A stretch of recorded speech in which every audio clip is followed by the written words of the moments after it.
So, we are in Proverbs. We're going to pick up in Proverbs 10, chapter 10, verse 18. And I will be gone the next 2 weeks. There will be no service on Easter, no evening service. So Jim is going to take on the bold challenge of continuing in Proverbs. And I don't know, I believe Josh is going to do something else that he's been working on. So you can come prepared next week to help Jim work through Proverbs and to encourage and iron sharpening iron. So we will pick up there and we'll put up our chart so you have that. So we have gotten through verse 17 last week, and verse 18 says, "Whoever hides hatred has lying lips, and whoever spreads slander is a fool." All right, so where would we put our verse in our window pane? Yeah, tongue. You could, that picked out two. That was the first one that came to mind. There might be one other. My wife is scowling at me. I don't like. I didn't do anything, I promise, Mike. I don't know. I have no idea what it's doing. I can move, I can dance, but if I hold it like this, it works. We can just do this all night, Mike. Well, I say, like, yeah, Moses. Well, let me clip it on my belt instead of my pocket and see if that'll work, Mike. If it keeps cutting in and out, then we'll do something else. So, all right. So we had tongue. Where else might we put this?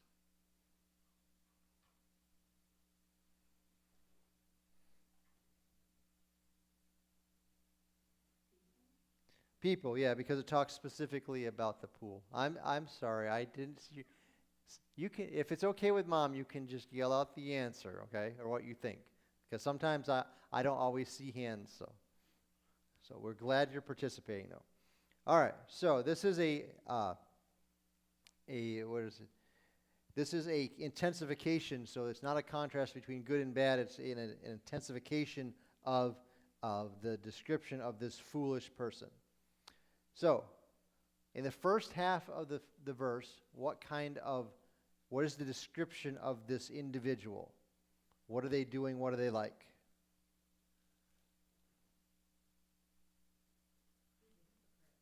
Okay, Vicky says he's a hypocrite. Now, is that your translation or is it? Okay, the Vicky Cody translation. All right, and that's fine. I think that's right. That's on the mark. What else or what other words would you use to describe this individual? Barb says he speaks with forked tongue. So what did you say, Jim? He hates, yeah. Okay. Anything else that you would add, you would observe? Deceiver, okay, or deceptive, yep. Two-faced, duplicitous, a liar. So what is the context of this individual's deceit and lying? What are they doing?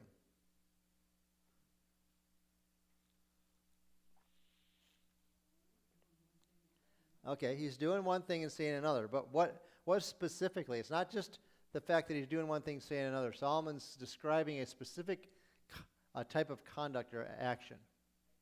What's that? I didn't. Hiding, okay. What are they hiding? Or what is he hiding?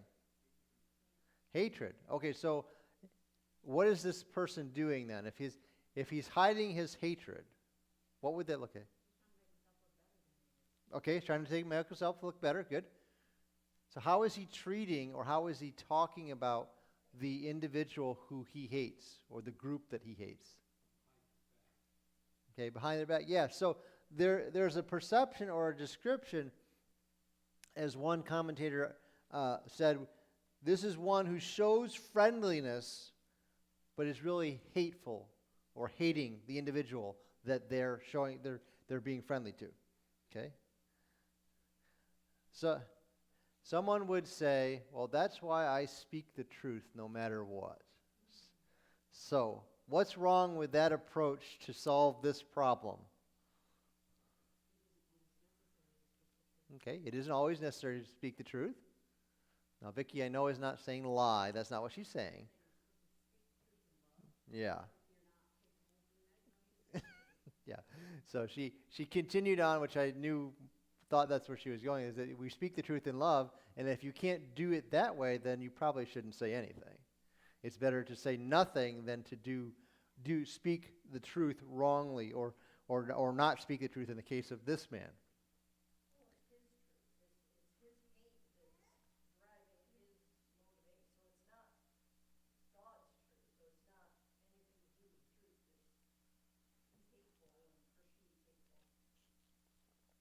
Yeah, so there's a element that this is an individual's response to a situation, and it may be a horrible situation, but they're not responding as God would have them respond. They're not speaking the truth in love. They're not loving their enemies either. Now, so that's the first half of the verse. Whoever hides hatred has lying lips. What does the person in the second half of the verse do or say? They don't hide it. It's just out there for everybody to see. And how do we know? How do they conduct themselves? How do they speak and talk? Like a fool, okay. Slander. Okay? Yeah, so now here's where a different translation might be helpful to get us a bigger picture. So because slander, we use that word, but it's not something we think about, at least I don't think about often. So do you have a different translation than slander? No? Okay, so here is some other helpful words connected to that. Defamation, accusation, gossip, whispering, an evil report. Okay? One who spreads slander. You know, it's not just they're thinking it or saying it to one people, they're spreading it. You know, think of a manure spreader. It goes everywhere, right? And they're just spreading it. Wherever they are, it's just going. And what happens, or what is the result? If someone chooses to live like this, to talk like this, what does God, or what does Solomon and God through Solomon describe them as being like or being? A fool. Okay? So they're without, going back to the whole idea of people in Proverbs, this is who you don't want to be. Someone who doesn't care what God says. And they're just ignoring, I know what God says, but I'm going to do what I want to do. That's foolishness. So here's the application question. Our words, are they truthful and spoken in love? Not just truthful. No matter who they're spoken to or who they're spoken about. Are our words truthful and spoken in love, no matter who we're speaking about or who we're speaking to? Verse 19. In the multitude of words, sin is not lacking, but he who restrains his lips is wise. So, where do we put this guy? Or where would you put him? Tongue, yep. There's the next several Proverbs are all about words and tongue. What do you think of or picture with the descriptions that Solomon gives when the multitude of words, or depending on your translation, may say when words abound?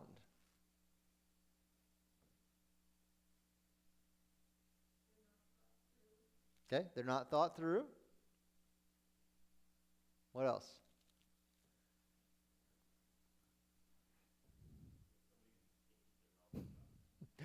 Okay, someone who can't keep their mouth shut. Someone who can't not comment on something or everything, as the case may be. Okay? The idea of what I think of also, in addition to what Nick said, is that whatever comes into their head, they say. The first thought out of my mouth is what's the first thought into my head. I don't think about it. I just, this is my thought, and I just throw it out there and not realizing or thinking about what I'm saying or why I'm saying it.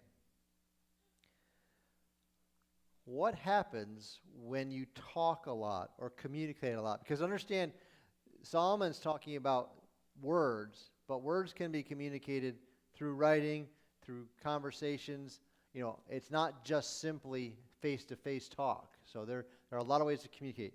What happens when you talk or communicate a lot? You get yourself into trouble.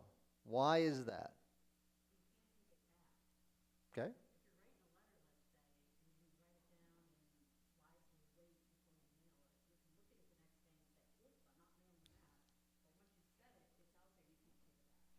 So once you say it, you can't take it back. Okay. I think that's a valid thought process in this. What else?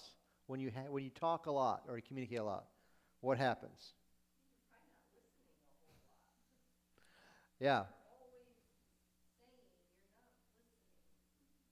You're always talking and not listening. And what, James talks about, swift to hear, slow to speak, and someone, I can't give the person credit because I don't know who they are, but, you got 2 ears and 1 mouth. You should listen twice as much as you talk, which is probably the opposite of what we do. We talk twice as much as we listen. What happens, anything else that you can think of or that you've experienced when you talk a lot, the results or consequences? People get tired of you. I think about that on Sundays when this is the 4th time I've talked. But it's nice. It's nice to have two-way conversations, not just one way.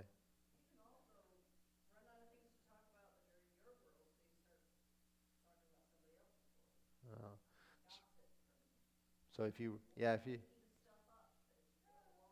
you say making stuff up? Okay. So you don't have anything to talk about in your life, so you talk about other people's lives, or you just outright make stuff up to have people listen to you. Anything else that you can think of when you talk a lot? Yeah, hard to remember all the things you've said and who you said them to. This was a great statement that I found when I was working through this section. It is impossible to avoid sinning when there is an abundance of words. Sooner or later, one is bound to say something wrong. So that doesn't mean don't ever talk. That's not what Solomon's saying, but be wise, be cautious, be careful. Now, that's all the negative stuff. What happens when or if you choose to restrain your lips? Speak less, communicate less. You are wise. Okay? Now, I think, if I'm remembering right, we haven't got to it yet in Proverbs. There's a proverb about, keeping, if you don't say anything, you won't be thought of a fool or something like that. Right? I was thinking of that, and I didn't look it up. If you're not saying anything, they might think you're wise, but you open your mouth and remove all the...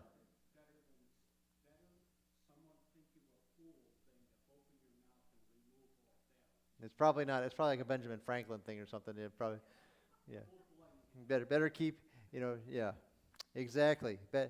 So, when we communicate less, or we can speak less, there's less chance we're going to say the wrong thing, or we can avoid sinful communication. And you guys are probably all young enough to remember the E.F. Hutton commercials. You remember the tagline about in the 80s when E.F. Hutton speaks? Everybody listens? Yeah. And the context was he didn't speak much, but when he did, it was important and you should listen. And that's what Solomon here is describing. The idea that he who restrains his lips is wise. They don't speak much, so what they speak is going to be well thought out, it's going to be valuable, and I should pay attention. So application. How careful are we not just with what we communicate, but how much? This is a huge danger because people expect me to talk a lot because this is what I do for a living. But I need to balance communicating and communicating wisely, and when there's a time to say, no, I'm just going to listen, or I'm not going to communicate. Are we wise? Do we restrain our words, or do we just babble, run off at the mouth, and just continue to talk and to the point where we're going to say something that's wrong or sinful? Verse 20, the tongue of the righteous is choice silver. The heart of the wicked is worth little. All right, so This should be easy. Tongue. And the other one?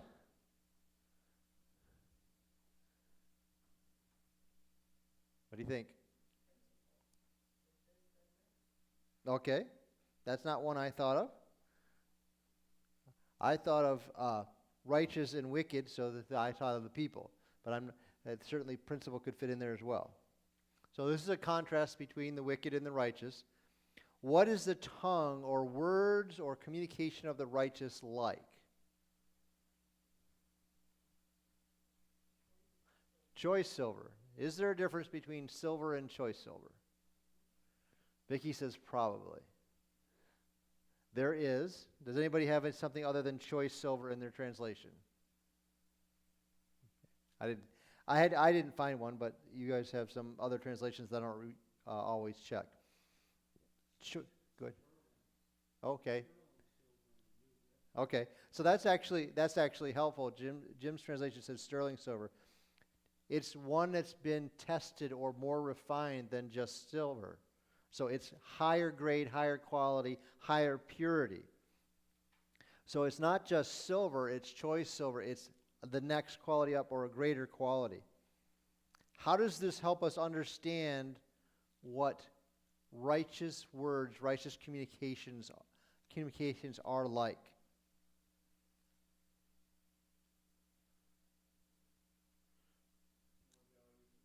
Okay, more value. If you're buying sterling silver over silver, why are you choosing the sterling silver? Okay, greater value. Well, how do you know? Why do you know?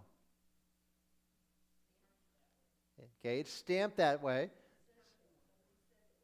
So somebody's, Vicki said they'd charge you more, and my wife said someone's saying it's of higher quality. So are they just saying that? It's tested. So there's a process by which that demonstrates that what it says is true. What it says, it says it's of more value, higher quality. That's the truth. That's the idea behind this, is that it's not just, well, this person is wise. There's evidence that their words, their communications have value, and they've been proven as they've communicated with others, how they communicate, what they communicate. And in some sense, in context of the first couple of verses, is how much they do or don't communicate. Now, the second half of the verse.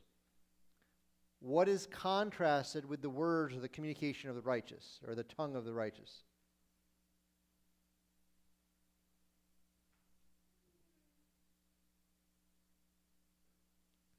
Yeah, the heart. Not the words of the wicked, right? The heart. So why would Solomon write that and not talking about the tongue or the communication of the righteous and then the tongue or the communication of the wicked? Why does he go from the tongue to the heart? So Barb's quoting the New Testament, out of the heart proceeds certain things.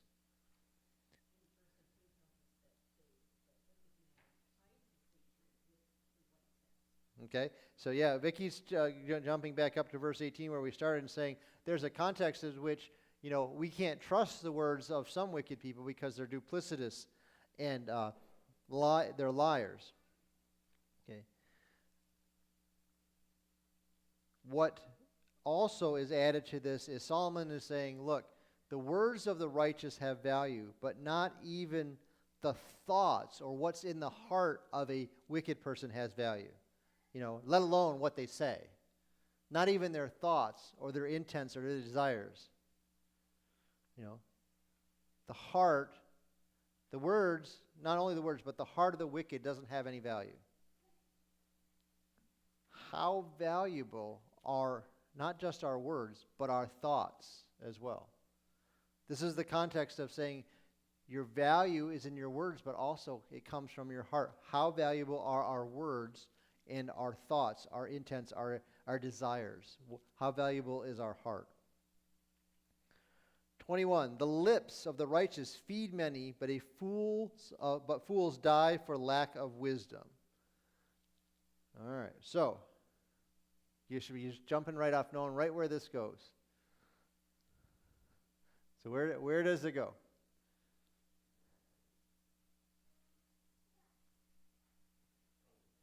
Tongue again, yep. Also, you can say people because we have, again, the righteous and the wicked, or the righteous and the fool, excuse me. Now, what do the lips or words or communication of the righteous do?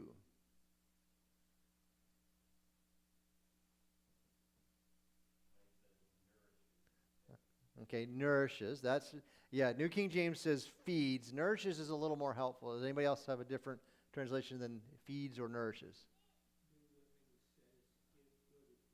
Give good advice. Yeah, and that's helpful as well. The idea, the word translated in Hebrew does mean to feed, but it also has a context of to shepherd. So the idea is here, if Solomon's saying the words of the righteous shepherd or nourish many, what is he trying to tell us? What is he trying to describe for the people in the context of his culture in his day? What's that? They're going to grow from that? Good. When we go ahead, Vicki. Going to meet their needs. Okay. How is a shepherd described and pictured in Psalm 23? What are some of the things they do? Protect.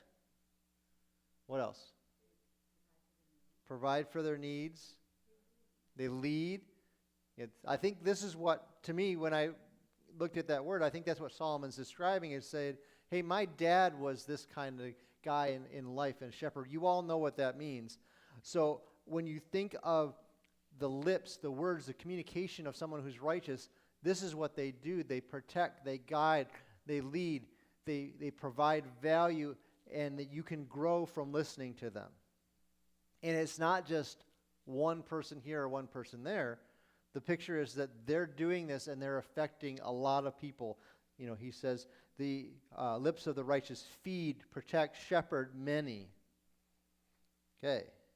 Now, fools die for lack of wisdom. So what does that mean? If you have a different translation, it could help us understand a little more. Die for lack of sense, okay?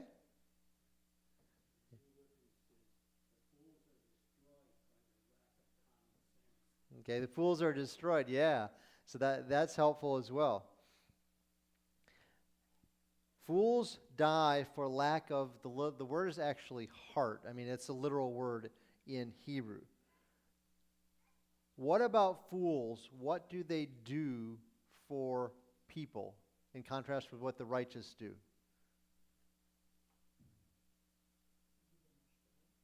Lead them astray. All right. The righteous is benefiting who? Their communication is benefiting who? Others and themselves. The implication is themselves. Whose communication is the fool's?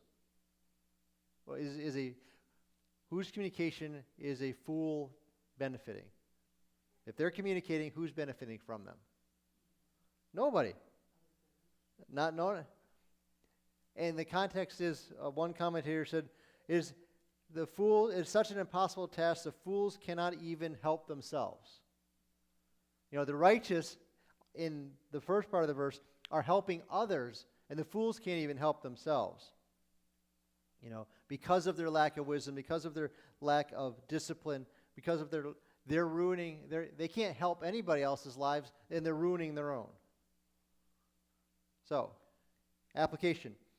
Do we help or hurt others by our communication, our words, and our desires? That's the first part. The second one is, do we help or hurt ourselves by our communication, our words, and desires? Because that's kind of the two halves of the verse. The first half is about helping others, and the second half is about ruining yourselves. How do we do that with what we say and what we communicate? So we're going to pause there because we got like 2 minutes left. Questions, comments, thoughts before we close up. So we got through for Jim, we got through verse 21. So, anything you want to ask or say?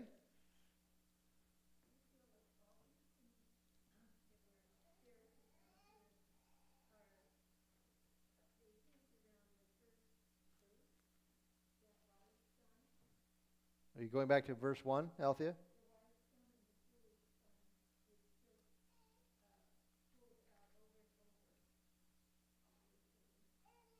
Yeah, Althea was noting that chapter 10 starts with the wise son and the foolish son, and then it's just the idea of repeating those contrasts, those comparisons, and reminding us, the wise son, this is what they do to their parents. A foolish son, this is what they do to their parents, and here's ways that it shows up, and ways that it is a blessing or a disappointment to parents.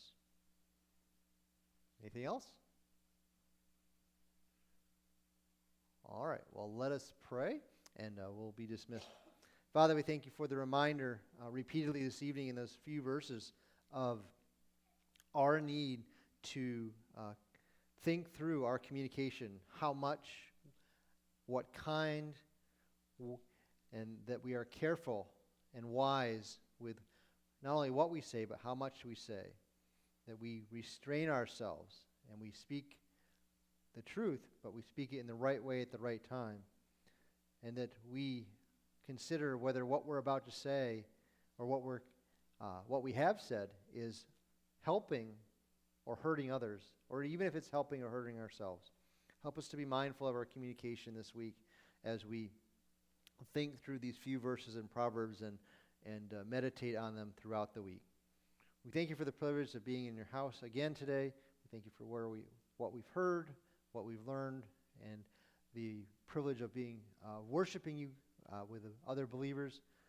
We also help us to remember what we were confronted with, challenged by, convicted of, and that we would grow and apply the Scriptures in the ways that you have shown us. We thank you for this. We look forward to the rest of our evening, but also the week ahead of what we have planned to get accomplished. We ask that we would be seeking to be pleasing to you, to be glorifying to you, to be salt and light wherever we are and whoever we're with. We thank you for all this in the name of your Son.